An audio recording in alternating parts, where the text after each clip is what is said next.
యేసుక్రీస్తు నామములో మీ అందరికీ శుభాభివందనాలు తెలియపరుస్తున్నాను. ప్రభునందు పిల్లరా, మన దేవుడు మన ఎన్నడూ ఆయన విడువని దేవుడు, ఎడబాయని దేవుడు.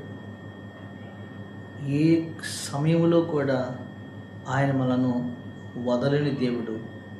ఈరోజు నేను ప్రకటిస్తున్న మన ప్రభువైన యేసుక్రీస్తు వారు. యెహోషువ గ్రంథము 1వ అధ్యాయము 6వ వచనం మనం చూసినట్లయితే, దేవుడైన యెహోవా భక్తుడైన యెహోషువతో సెలవిస్తున్న మాట చూడండి. 6వ వచనం, యెహోషువ గ్రంథము 1వ అధ్యాయము 6వ వచనం. నిన్ను విడువను, నిన్ను ఎడబాయను, నిబ్బరము కలిగి ధైర్యముగా ఉండుము. వారికిచ్చేదనని నేను వారి పితరులతో ప్రమాణం చేసిన ఈ దేశము నిశ్చయముగా నీవు ఈ ప్రజల స్వాధీనము చేసేదవు. దేవుని స్తోత్రం. దేవుడు అంటున్నాడు, యెహోషువ నాయకత్వమున అతడు ఇజ్రాయెల్ ప్రజలకు నాయకుడిగా మోషే యెహోషువని అక్కడ అభిషేకించాడు. మోషే చనిపోయిన తర్వాత యెహోషువ ఇజ్రాయెల్ ప్రజలకు నాయకుడిగా ఉన్నాడు. అప్పుడు యెహోషువతో దేవుడు చెప్తున్నాడు, యెహోషువ, నువ్వు భయపడకు, నేను మోషేకి తోడైనట్లు నేను నీకు కూడా తోడై ఉంటాను. నిన్ను ఎన్నడూ విడవను, నిన్ను ఎన్నడూ ఎడబాయను. నిబ్బరము కలిగి ధైర్యముగా ఉండు.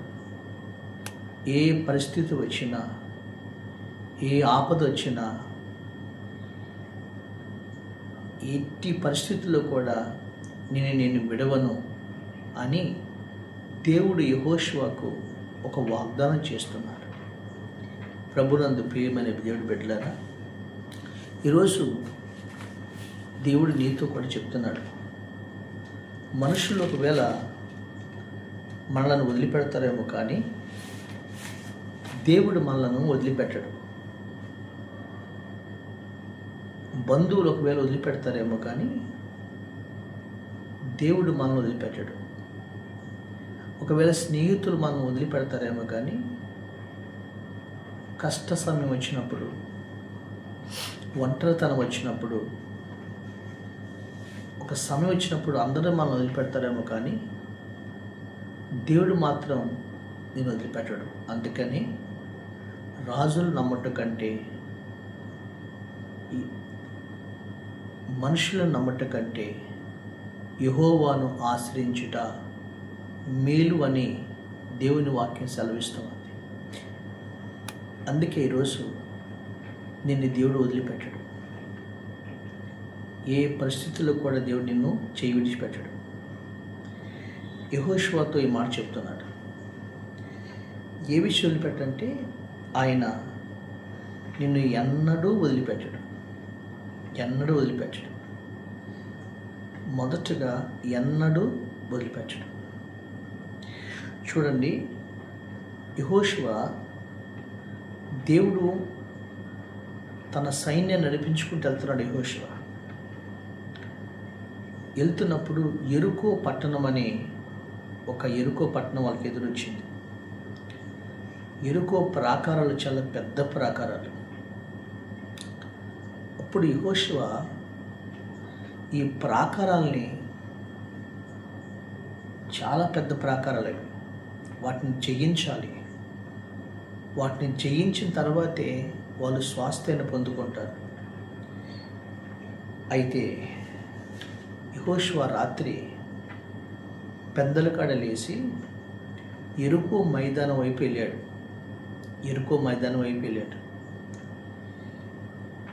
ఆ యెరికోలో ప్రజలు దిగారు. యెరికో పట్టణాన్ని వాళ్ళు జయించాలి. యెరికో పట్టణం అంతా కూడా పెద్ద కోట ఉంది, ఒక పెద్ద ప్రాకారాలు అవి.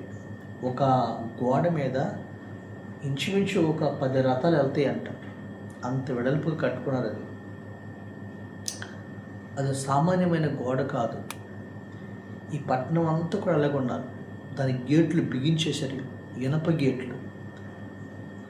అయితే యెహోషువ పెద్దల కడ లేచి ఆ మైదానంకి వెళ్ళి యెహోషువ ప్రార్థన చేస్తూ ఉన్నాడు. ప్రభువా, నువ్వు ఎన్నడూ వదలని చెప్పావు కదా, ఇప్పుడు ఈ యెరికో పట్టణాన్ని జయించాలంటే ఏం చేయాలి? ఈ యెరికో వాసులు సామాన్యమైన వాళ్ళు కాదు ప్రభు అని పెద్దల కడలేసి ఆ యెరికో మైదానంలో ఒంటరిగా యెహోషువ ప్రార్థన చేస్తూ ఉన్నాడు. ఆ సమయంలో ఏం జరిగిందంటే, నేను ఎన్నడూ ఒంటరిగా వదలను, నేను ఎన్నడూ విడబాయనని ప్రభు చెప్పాడు కదా. యెహోషువ ఒంటరిగా మైదానంలో ఉన్నాడు, ఆలోచిస్తున్నాడు ఈ ప్రాకారాలు జయించాలని. ఆ సమయంలో పరలోకం నుండి దేవుడు, యెహోవా దేవుడు, యెహోషువ ఏ మైదానంలో ఉన్నాడో అక్కడికి దిగొచ్చాడు. చూడండి, అక్కడికి దిగొచ్చాడు. 11వ వచనం,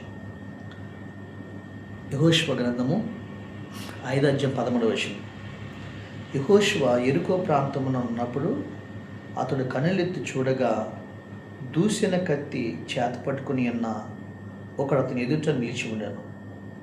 యెహోషువ అతని యొద్దకు వెళ్ళి, నువ్వు మా పక్షంగా నున్నవాడవా, మా విరోధుల పక్షం ఉన్నవాడవా అని అడగగా, కాదు, యెహోవా సేనాధిపతిగా నేను వచ్చి ఉన్నాను అన్నాను. యెహోషువ నేలమట్టుకు సాగిలపడి నమస్కారం చేసి, నా ఏలినవాడు తన దాసునికి సెలవిచ్చినదేమనగా అని అడిగాను. అందుకు యెహోవా, సేనాధిపతి, నీవు నిలిచి ఉన్న ఈ స్థలం పరిశుద్ధమైనది, నీ పాత రక్షలను తీసివేయమని యెహోషువతో చెప్పగా యెహోషువ అలాగే చేశాం. దేవుని స్తోత్రం. చెప్పాడు కదా. వెంటనే పరలోకం నుండి దేవుడు యెహోషువ దగ్గరికి వచ్చాడు. ఎలా వచ్చాడు తెలుసా? ఒక సేన అంటే యెహోషువ నాయకుడైతే దేవుడు, సైన్యములకు అధిపతిగా ఉన్న దేవుడు యెహోవా సేనాధిపతిగా వచ్చాడు. దేవుని స్తోత్రం. ఒంటరిగా ఉన్నాడు, ఈ యెరికో పట్టణాన్ని జయించాలనుకున్నాడు. అప్పుడు అంటున్నాడు, నేను యెహోవా సేనాధిపతికి వచ్చాను. యెహోషువ అంటున్నాడు, ఎవరవయ్యా నీవు? నువ్వు మా పక్షముగా ఉన్నవాడవా, శత్రువుల పక్షముగా ఉన్నవాడవా అడిగితే, నేను యెహోవా సేనాధిపతిగా నేను ఎత్తుకొచ్చాను. వెంటనే యెహోషువ సాగిలపడి, ప్రభువా, నా పక్షం యుద్ధం చేయటానికి మీరు వచ్చారా అని సాగిలపడ్డాడు. దేవుని స్తోత్రం. ప్రియమైన దేవుడి బిడ్డలారా, ఆ యెరికో నువ్వు జయించలేవు. యెరికో అనగా నీకు అడ్డుకున్న ప్రతి సమస్య, ప్రతి ఆపద, ప్రతి శ్రమ, ఆ యెరికో పట్టణం అనే ప్రతి ఆ శాపాన్ని నువ్వు జయించలేవు. అందుకే ఈరోజు నీ పక్షముగా నీ యుద్ధం చేసి నీకు విజయం ఇవ్వటానికి దేవుడు నీ పక్షంగా ఉన్నాడు. ప్రభా, అయ్యో, ఈ సమస్యని ఎలా జయించాలి, ఈ శోధనని ఎలా జయించాలి అని నువ్వు ఒకవేళ ఆలోచిస్తూ కూర్చుంటే, కన్నీరు కాచి ప్రార్థిస్తుంటే, ఆ దేవుడే నీ పక్షముగా వచ్చి నీ కార్యాన్ని జరిగిస్తాడు, నీ పక్షముగా యుద్ధం చేస్తాడు. దేవుని స్తోత్రం. అప్పుడు యెహోషువ చెబుతున్నాడు, ఇదిగో నేను యెరికో పట్టణాన్ని మీకు అప్పగించబోతున్నాను. ఆ రాజ్యం చెప్తున్నాడు. యెహోషువ అన్నాడు, నేను మీ చేతికి అప్పగించబోతున్నాను, మీరు యుద్ధ సన్నద్ధలే ఉండండి. మీరు యుద్ధం చేయ అవసరంలా, దాని మీద బాణం వేయ అవసరంలా, ఏం ఉపయోగించవసరం. యెరికో ప్రాకారం చుట్టూ రోజుకు ఒక మారు మీరు తిరగండి. ఉదయకాలం వెళ్ళి తిరగండి. అలా 7 రోజులు తిరగండి. 7వ రోజున 7 మార్లు తిరగండి. మీరు బోరలు ఊదుతూ తిరగండి అని దేవుడు ఒక అద్భుతమైనటువంటి ప్లాన్ చెప్పాడు. వీళ్ళేం తిరగలా. అలా యెహోషువ రోజుకొక మారు ప్రాకారం చుట్టూ కొమ్ము ఊదుతూ తిరిగారు. 7 రోజులు అలా చేశారు. 7వ రోజున 7 మార్లు తిరిగారు. ఏం జరిగిందో తెలుసా? వీళ్ళు కత్తులు ఉపయోగించకుండానే, వీళ్ళు ఈట్లు ఉపయోగించకుండానే ఆ ప్రాకారాలు చూడండి. 6:20 యెహోషువ గ్రంథం 6:20.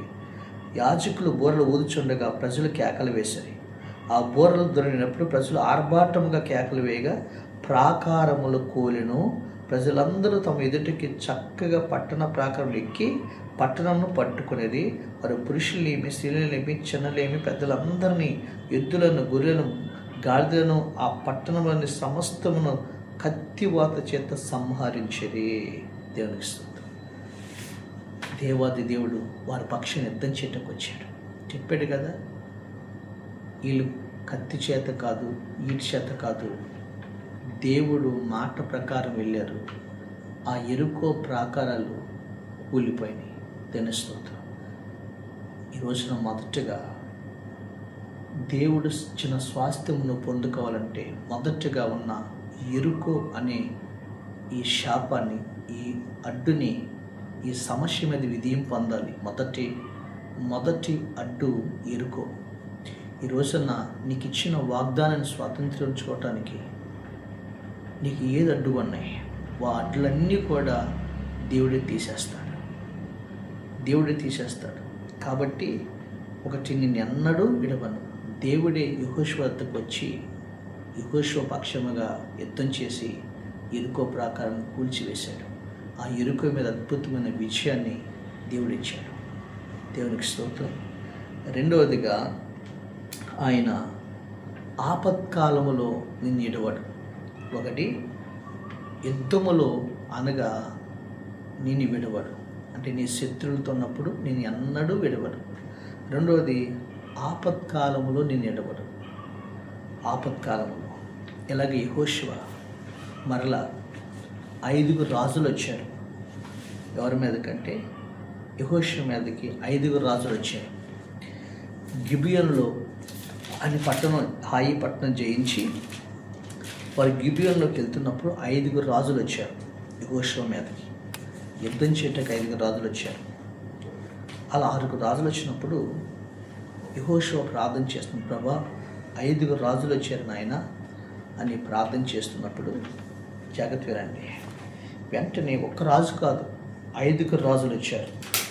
యెహోషువ గ్రంథం 10వ అధ్యాయం చూడండి, 10వ అధ్యాయం 3వ వచనం. హెబ్రోను రాజైన ఊహామునద్దకు, యార్మీతు రాజైన పిరాము రాజునద్దకు, లాకీసు రాజైన యాపియా ఎద్దుకును, ఎగ్లోను రాజైన దెబీరు నద్దకును వర్తమానం పంపాను. కాబట్టి అమోరీల 5 రాజులను, అనగా యెరూషలేము రాజును, హెబ్రోను రాజును, యర్మూతు రాజును, లాకీసు రాజును, ఎగ్లోను రాజును కూడుకొని తామును తమ సేనలని బయలుదేరి గిబియోను ముందర దిగి గిబియోనుతో యుద్ధము చేశారు. దేవుని స్తోత్రం.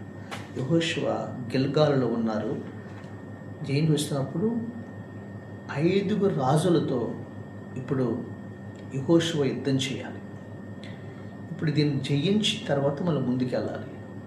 అప్పుడు యెహోషువ ప్రభు సన్నిధిలో ప్రార్థన చేస్తున్నారు. దేవుడు ప్రార్థన చేస్తున్నారు. ఏమంటున్నాడంటే, యెహోషువ అన్నాడు 10వ అధ్యాయం 7వ వచనంలో, యెహోవా వశము అతని ఇద్దరు యోధులందరూ 8వ వచనం చూడు. అప్పుడు యెహోవా వారికి భయపడకము, నీ చేతికి వారిని అప్పగించున్నాను, వారిలో ఎవడునూ ఎదుట నిలవకుండా నేను యెహోషువతో చెలవేయగా. దేవునికి స్తోత్రం. యెహోషువ ప్రార్థన చేస్తున్నారు.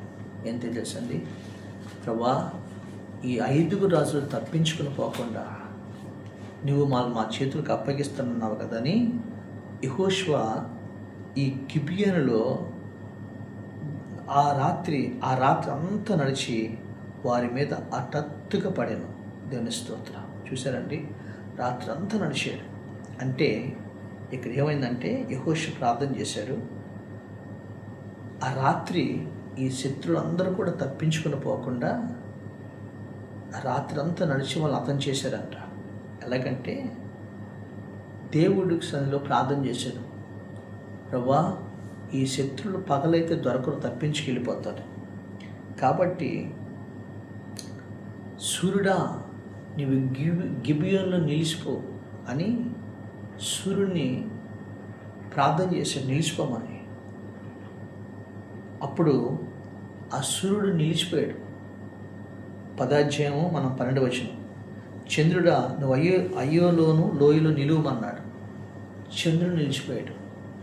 అంటే సూర్యుడు నిలిచిపోయాడు, చంద్రుడు నిలిచిపోయాడు. ఒక దినమంతా ఈ శత్రువులు దాక్కోకుండా వారందరిని కూడా యెహోషువ హతము చేశాడు. దేవుని స్తోత్రం. రెండవదిగా ఆపదలో దేవుడు ఆదుకున్నాడు. ఈ రోజున తన ప్రజల మీద విజయం ఇవ్వటానికి ఆ సూర్యుడు ఆగిపోయాడు, చంద్రుడు ఆగిపోయాడు. ఒక్క శత్రువుకు తప్పించుకోకుండా యెహోషువ వాళ్ళందరినీ కూడా చంపేశాడు.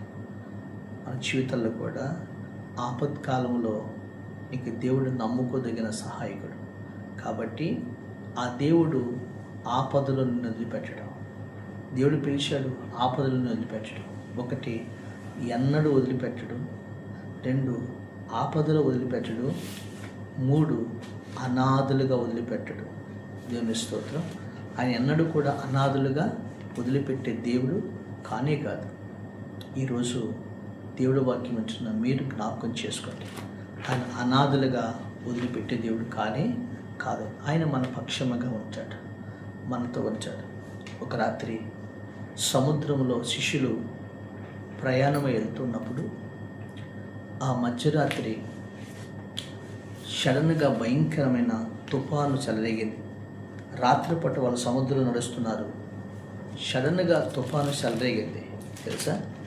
సడన్గా ఎప్పుడైతే తుఫాను వాళ్ళ మీదకి చెలరేగిందో వెంటనే తుఫాను చెలరేగిన వెంటనే ఈ శిష్యులు భయపడిపోతున్నారు.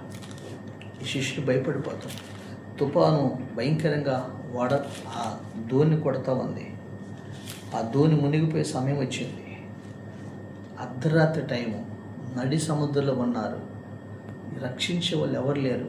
సముద్రం మధ్యలో ఇలా పడవ ఉంది. ఆ రాత్రి చచ్చిపోవటం గొప్ప, అదేమీ కూడా లేదు.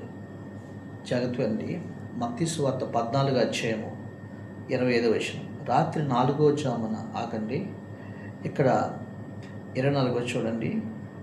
అప్పటికి ఆ దోణి దరికి దూరముగా ఉండగా గాలి ఎదురైన అలల వలన కొట్టబడుచున్నను.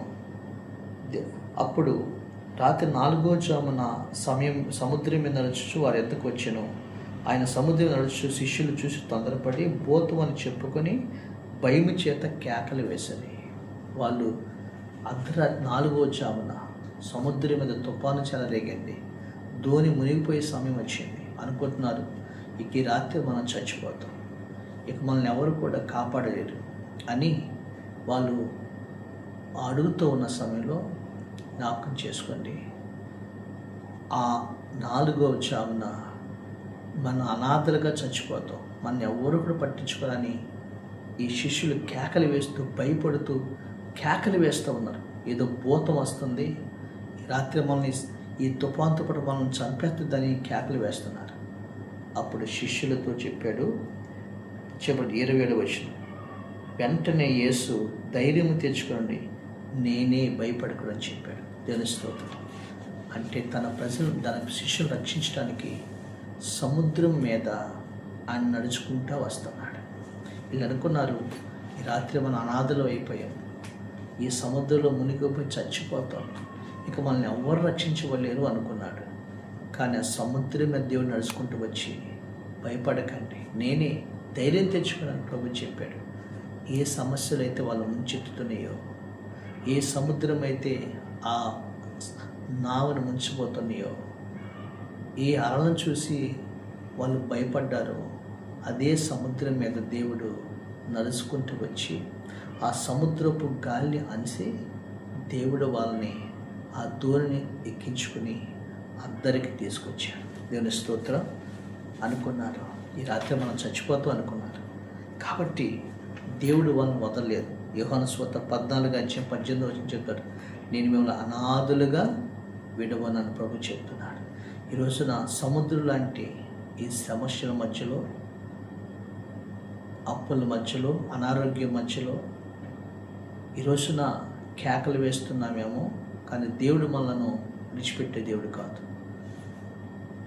ఎవరు నిన్ను ఆదుకోకపోయినా, ఎవరు నీ కానరాకపోయినా, సుడిగొండలను మధ్యలో మునిగిపోతారని భయపడుతున్నామేమో, కానీ నిన్ను దరికి చేర్చే దేవుడు, నీ సమస్యలన్నీ కూడా సద్దుమనిషే దేవుడు మన ప్రభువైన యేసుక్రీస్తు నీ దగ్గరకు వస్తున్నాడు.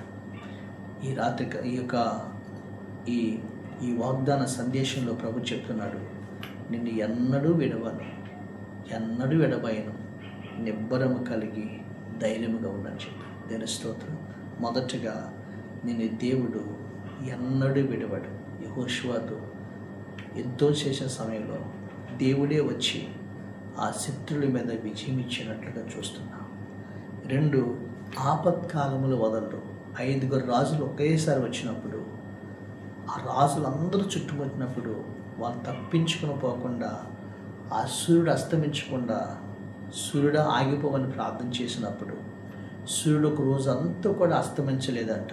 అప్పుడు ఈ శత్రులు అందరూ కూడా హతమార్చారు. దేవుడు ఎంత గొప్పవాడంటే తన శత్రుల మీద విజయం పొందేంత వరకు సూర్యుడు అలా నిలిచిపోయాడు, చంద్రుడు అలా నిలిచిపోయాడు. ఒక రోజంతా కూడా సూర్యుడు అస్తమించలేదంట. ఇది హిస్టారికల్ చరిత్ర. ఇది తన ఆపద కాలంలో ఆ రాజులను అద్భుతమైన విజయం పొందాడు యెహోషువ. 3, ఆయన మనల్ని అనాథలుగా వదలరు. ప్రజల అనాథలుగా సముద్రంలో చచ్చిపోతాం అనుకున్నారు. ఎవరు లేని దిక్కులేని చచ్చిపోతారు, సముద్రం మునిపి అనుకున్నాడు. కానీ ఆయన అల్ల మీద నడుచుకుంటూ వచ్చి, మీరు భయపడకండి నేనే అని చెప్పి ఆ దేవుడు ఆ సముద్రంలో మునిగిపోకుండా ఆ సముద్రపు పొంగును అరిసి దేవాతి దేవుడు వాళ్ళని తరిగి చేరినట్లుగా మనం చూస్తున్నాం. దేవుని స్తోత్రం. కాబట్టి ఈ రోజున మన యెహోషువ, నువ్వు భయపడకు, నిన్ను ఎన్నడూ విడవను, ఎన్నడూ ఎడబాయను, నిబ్బరము కలిగి ధైర్యంగా ఉండమని మన ప్రభు సెలవిస్తున్నాడు. కాబట్టి ఈ రోజున నిన్ను ఎన్నడూ విడవడు, శత్రువుల మధ్యలో విడవడు, నీ పక్షం నిలబడతాడు. ఆపత్కాలములు విడవడు, ఆయన నమ్ముకోదగిన సహాయకుడు. అనాథగా విడవడు, ఆ దేవుడిని వద్దకు వచ్చి ఆ దేవుడిని దరికి చేరుస్తాడు. కాబట్టి ఈ రోజున మనం ఏం చేయాలంటే నిబ్బరము కలిగి ఈ పరిస్థితిలో ధైర్యముగా ఉండండి. నేనే ప్రభు చెప్పాడు. మన దేవుడి ఎదుట మనం ఆ విధంగా నిబ్బరంగా ఉందాం. ప్రతి సమస్య నుండి మనం విడవకుండా మనకు అత్యధికమైన జయమిచ్చి, అదిగో తన ప్రజలు ఏ విధంగా స్వాస్థ్యాన్ని పొందుకున్నారో, ఈ శిష్యులు ఏ విధంగా దరికి చేరారో, దేవుడు మిమ్మల్ని కూడా ఈ దరికి చేరుస్తాడు. ఈ పరిస్థితులను జయించి దరికి చేర్చి దేవదేవుడు ఆయన ఇచ్చేటువంటి వాగ్దానమును ఆశీర్వాదమును స్వతంత్రించుకున్నట్లుగా దేవుడు తన కృప మనకు తోడుగా ఉండనుగాక. ఆమె. పరిశుద్ధుడైన మా తండ్రి, కృతజ్ఞతాస్తుతులు స్తోత్రములు చెల్లిస్తున్నాం. ఈ వాక్యము ద్వారా ప్రభా, నీ బిడ్డలందరితో మీరు మాట్లాడారు. ఇదిగో నేను ఎన్నడూ విడవను, ఎన్నడూ ఎడబాయను, నిబ్బరము కలిగి ధైర్యంగా ఉండను అని చెప్పారు ప్రభా. నీ బిడ్డల్ని ఎన్నడూ విడిచిపెట్టే దేవుడు కాదని చెప్పారు. ఆపదలు విడవు, అనాథలుగా విడవు ప్రభా. మా వద్దకు వచ్చే దేవుడు, నీ బిడ్డలు ఈ ఆపదలో ఉన్నాడు, ఈ అనాథలుగా ఉన్నారు, ఏ శత్రువుల మధ్యలో ఉన్నారు నాయన, ఏ ప్రాకారాలు ఉన్నాయో వాటన్నిటి మీద జయమిచ్చి వాళ్ళని దరికి చేర్చి మీరు ఇచ్చే వాగ్దానం స్వతంత్రించుకునే కృప బిడ్డలకు దయచేయమని యేసుక్రీస్తు నామములో ప్రార్థించి స్తుతించి వేడుకుంటున్నాము తండ్రి.